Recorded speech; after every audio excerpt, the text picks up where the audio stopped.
என்ன ஆச்சுன்னே தெரிலடா. டேய் பாடுறா, இது ஆயிடுச்சுடா, 0 பேலன்ஸ் ஆயிடுச்சுடா. ஆக்ட் பண்ணிட்டானுங்கடா இந்திக்காரனுங்க. இது பாடுறா, 0 பேலன்ஸ்ல இருக்குடா. 2 hours later. நண்பர்களே, என்ன ஆச்சுன்னு பார்த்தீங்கன்னா, நேற்று மதியம் ஒரு ஃபோன் கால் வந்தது.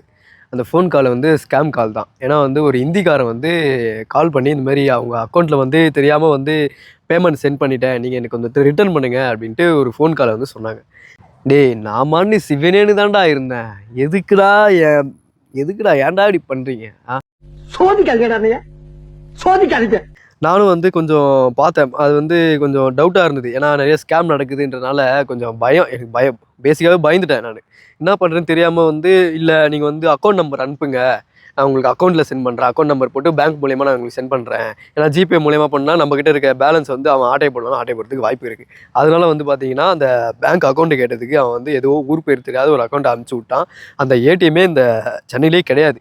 அதுக்கப்புறம் பார்த்தீங்கன்னா எஸ்பிஐ பேங்க் டீட்டெயில்ஸ் அனுப்பிச்சி விட்டான். அதில் காசு அனுப்பிச்சி விட்டோம்.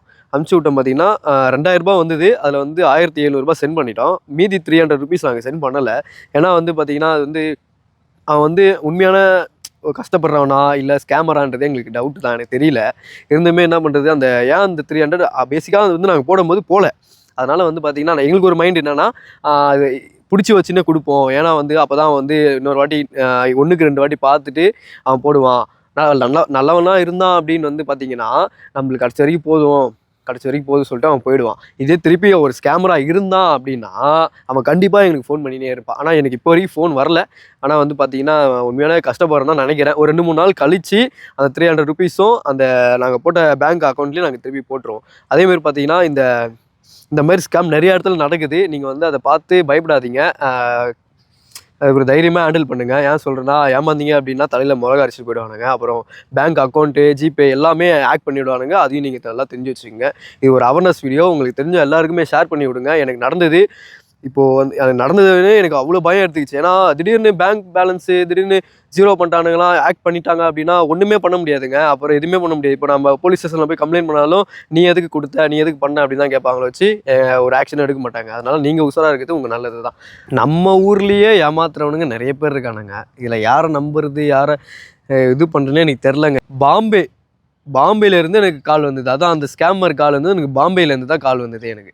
ஏன்னா இப்போ பாம்பேன்றதுனால எனக்கு கன்ஃபார்மே பண்ணிட்டேன் ஸ்கேமருன்ற மாதிரி. எனக்கு அப்புறம் டீட்டெயில் நல்லா கேட்கும் போது வாட்ஸ்அப் லிங்க் உங்களுக்கு நான் அந்த ஸ்க்ரீன்ஷாட் உங்களுக்கு அனுப்புகிறேன் பாருங்கள். ஏன்னா அவனுக்கு தமிழ் தெரியல, தமிழ்காரங்கிட்ட கொடுத்து பேசுனான் எங்ககிட்ட ஃபோனில். இருந்துமே நாங்கள் நம்பலை. நாங்கள் அந்த ஸ்க்ரீன்ஷாட் உங்களுக்கு நான் அனுப்புகிறேன்.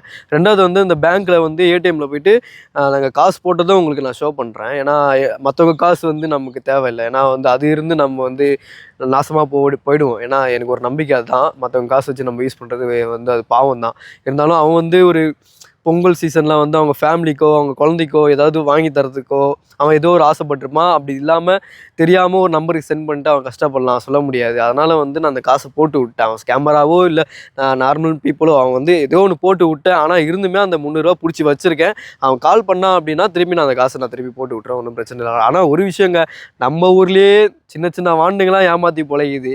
நம்ம தான் என்ன பண்ணுறதுனே தெரியல. ஆனால் ஏமாற்றி பொழைக்காதீங்க, அது மட்டும் நல்லா தெரிஞ்சுக்குங்க. ஏமாற்றி பொழைச்சிங்க அப்படின்னா நிலைக்காது, நிலைச்சாலும் அது உருப்படாது. நீங்கள் உழைச்சி சம்பாதிங்க, எதுவாக இருந்தாலும் சரி உழைச்சாதாங்க முன்னேற முடியும். அது என்னோட கருத்து. உங்கள் ஒப்பீனியனை நீங்கள் கமெண்ட் செக்ஷனில் நீங்கள் சொல்லிட்டு போங்க. ஓகே நண்பா, பாய்.